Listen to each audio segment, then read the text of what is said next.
Keep thy foot when thou goest to the house of God. Yes, read it on. And be more ready to hear. And be more ready to just run your mouth about stuff you can't prove. And be more ready to hear. Okay, because if you can't prove it, guess what? You got to shut up, bro. And then we ask you, let's put it here. Show me. Show me.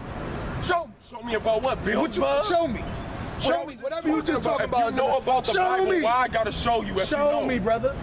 I know this whole Bible in the back of my head, bro. Show me. I know this whole Bible in the back of my head, bro. Show me.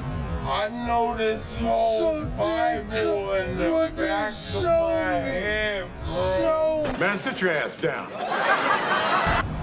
Show me, brother. Really don't Come on, man. Stop being a dang on fool in the sit. We know you don't know what you're talking about. Man, you think we up here? We think we up here just for dang on our health? So what? Y'all gonna be at church? Y'all going to church tomorrow, right? I was just frontin'. I was just